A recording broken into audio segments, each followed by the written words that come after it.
بلاول صاحب اور زرداری صاحب کی لڑائی،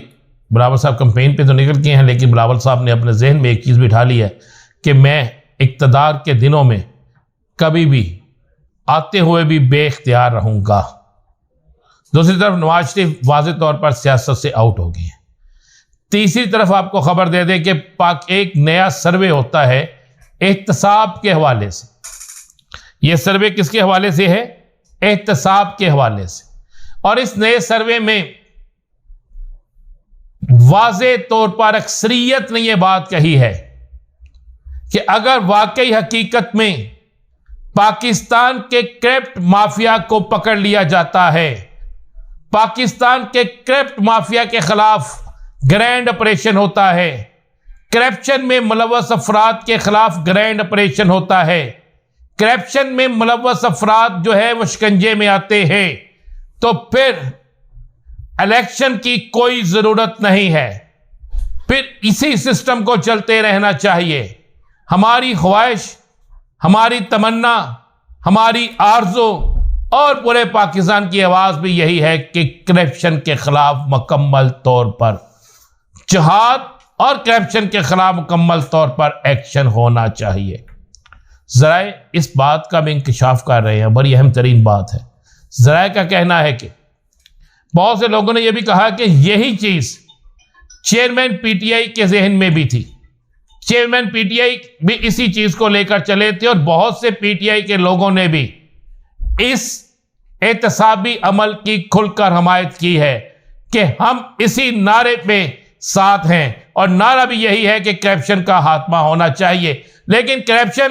میں بلا تفریق کسی بھی سیاسی جماعت کے شخص کو پکڑنا چاہیے،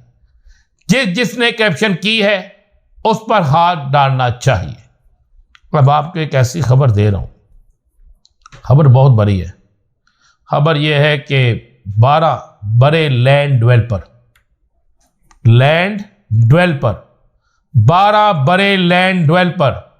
جو مختلف سیاسی مذہبی جماعتوں کو باقاعدہ پیسہ دیتے تھے، ان پر انویسٹمنٹ کرتے تھے، ان پر خرچہ کرتے تھے، الیکشن لڑواتے تھے، ان کے خلاف بہت اہم ترین آپریشن ہونے جا رہا ہے۔ اور اہم چیز سامنے یہ آئی ہے کہ ان بڑے لینڈ ڈیولپرز نے اربوں روپے نہیں، کھربوں روپے نہیں، بلکہ کھربوں ڈالر غیر ملکیوں کے نہ صرف فراڈ کے ذریعے ہضم کیے ہیں، بلکہ اس سے پاکستان کے باہر اپنی جائیدادیں بنائی ہیں۔ دوسرے نمبر پر سیاست کے اندر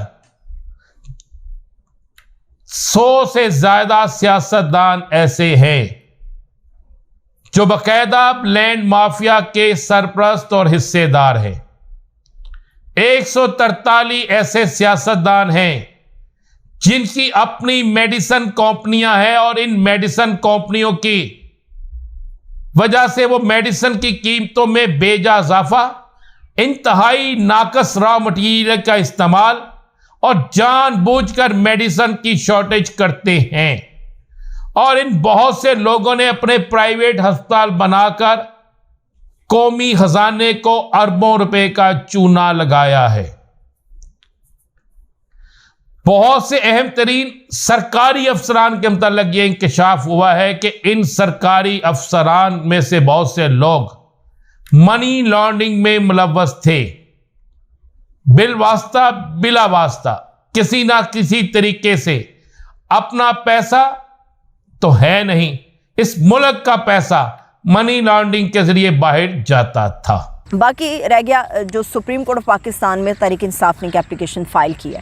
اس کے اندر یہ کہا گیا ہے کہ جو آفیشیل سیکرٹ ایکٹ ہے، آرمی ترمیمی ایکٹ ہے، ان دونوں کو کالعدم قرار دیا جائے۔ اس سب کی ڈیٹیل ہمیں پتہ ہے کہ عارف علوی صاحب جو پریزیڈنٹ ہیں ہمارے، وہ یہ بار بار کہہ رہے ہیں کہ میں نے ان کے اوپر سگنیچرز نہیں کیے ہیں۔ اس کے باوجود ہم دیکھ رہے ہیں کہ ان کے حساب سے نہ صرف گرفتاریاں ہو رہی ہیں، بلکہ یہ قانون ایکٹیو ہو کے ایک خصوصی عدالت بھی اس کے اوپر قائم ہو گئی ہے، اور جس کے اندر لوگوں کو پیش کیا جا رہا ہے، ریمانڈ ہو رہے ہیں اور گرفتاریاں بھی ہو رہی ہیں۔ جو سائفر والا معاملہ ہے وہ بھی انہی قوانین، انہی ایکٹس کے ذریعے آگے بڑھ رہا ہے۔ मैं हमेशा से कहती रही, और जितने भी माहिर क़वानीन थे जिन्होंने ये बात की थी कि आरिफ अलवी साहब ने इसके ऊपर सिग्नेचर नहीं किए, ये बड़ी एक बारीक, मैं कहूँगी बारीक नुक्ता है जिसको समझने की ज़रूरत है। सुप्रीम कोर्ट ऑफ पाकिस्तान इस वक्त पूरे मुल्क की एक सुप्रीम अदलिया है जिसके ऊपर कोई अदालत नहीं है, जिनके जजेस के ऊपर कोई जज मौजूद नहीं है।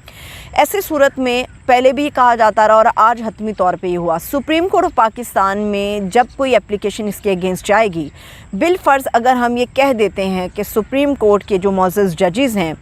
वो ये बात तय कर लेते हैं या वो ये फ़ैसला कर लेते हैं कि इन एक्ट्स के ऊपर कानूनी तौर पे कार्रवाई नहीं होगी, क्योंकि उसकी वजह ये है कि जो सुप्रीम लीडर है अफवाज पाकिस्तान का, जो कि द सुप्रीम लीडर है इस रियासत का, वो ये बात कर रहा है मैंने उसके ऊपर सिग्नेचर्स नहीं किए। ऐसी सूरत में अगर ये दोनों क़वानीन, ये दोनों कानून जो हैं कलअदम हो जाते हैं, करार दे दिए जाते हैं, तो ऐसी सूरत में ना सिर्फ वो गिरफ़्तारियाँ जो हो चुकी हैं इन क़वानीन को मद्देनज़र रखते हुए वो भी कलअदम हो जाएंगी, रिमांड्स ख़त्म हो जाएंगे, और जो गिरफ़्तारियाँ डाली गई हैं मुख्तलिफ़ केसेस को लेके इन मामलात के ऊपर, तो वो केसेस जो हैं वो भी ऑटोमेटिकली ख़त्म हो जाएंगे, जिनमें एक PTI के चेयरमैन का केस भी है। अब लेट्स सी कि आला अदालत इसका फ़ैसला किस तरफ लेकर जाती है, बाकायदा समात के लिए कब मुकर्रर करती है, और जो मोस्ट प्रोबेबली नज़र आ रहा है कि इसकी जो प्रोसीडिंग्स होंगी या इसकी जो पहली समात हमें होती हुई नज़र आएगी, जब इसका एक दायरा कार ओपन किया जाएगा, तो वो ऐसा लगता है कि हमारे मुस्तक़बिल के चीफ़ जस्टिस क़ाज़ी फ़ाइज़ ईसा साहब जो हैं वो और उनके दीगर जो साथी जजेस हैं वो इसके ऊपर समात करेंगे। अब देखना ये कि सुप्रीम कोर्ट इसके अंदर क्या फ़ैसला करती है। बाकी रह गई जहाँ तक सियासत की बात, सियासत की बात ये है कि पाकिस्तान का आइन कहता है, कानून कहता है, और हम सब ये बात जानते हैं कि इलेक्शन जिस तरह से ये असेंबली तहलील हुई उसके बाद 90 रोज़ के अंदर इलेक्शन होना लाजमी थे, ये आइन कहता है, ये किसी की ज़िद नहीं है, ये आइन कहता है। मगर आइन को सामने रखते हुए पंजाब के इंतखाब के अंदर जो हमें रिलक्टेंट नज़र आई या गुरेज़ा नज़र आई, हिचकिचाती हुई नज़र आई पीपल्स पार्टी, वो पीपल्स पार्टी बार बार मुसर थी इस बात के ऊपर कि 90 रोज़ के अंदर इलेक्शन होने चाहिए, मगर सडनली आज जो स्टेटमेंट्स आई हैं वो वेरी सडन नहीं है। उसकी वजह ये कह सकते हैं कि आसिफ अली जरदारी साहब जो ये हमें कहते हुए नज़र आ रहे हैं कि 90 रोज़ में नहीं, जब मर्ज़ी इलेक्शन हो जाए, तो इसका मतलब ये है कि उन चीज़ों से अपने आप को बचाने की किसी तौर कोशिश की जा रही है जिसका जाल उनके इर्द गिर्द हमें बिछता हुआ नज़र आ रहा है।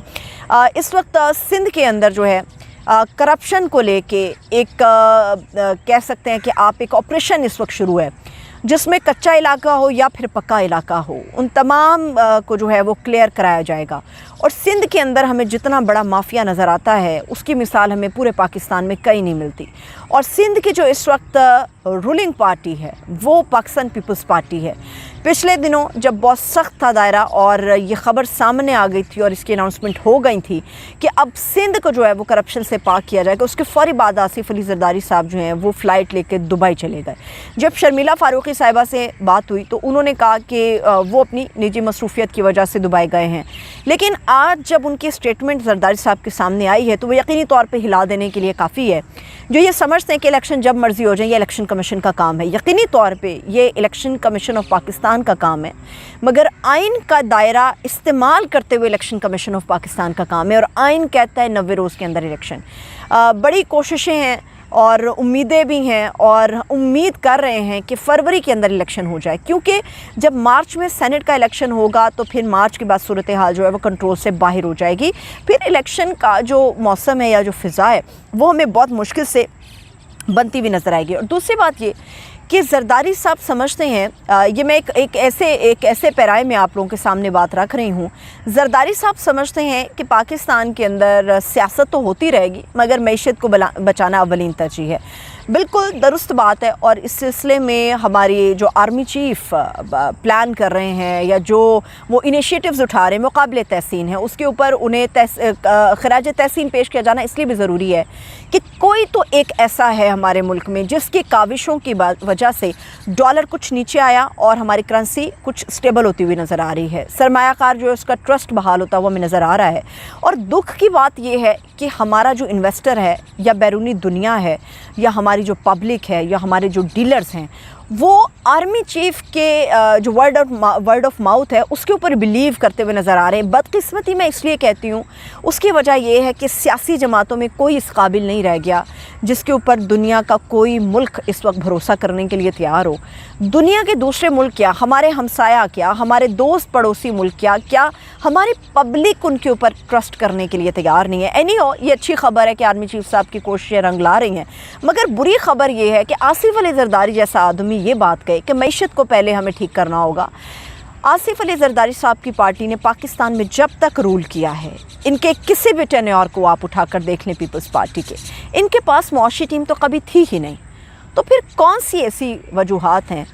क्या सिंध में अपनी बका के लिए ये इस किस्म के स्टेटमेंट्स जरदारी साहब की तरफ से आ रही हैं? लेट्स सी कि क्या इसके रिजल्ट्स जो हैं वो बरामद हो सकते हैं। इजाज़त दीजिए, अपना ख्याल रखिए, खुदा हाफ़िज़।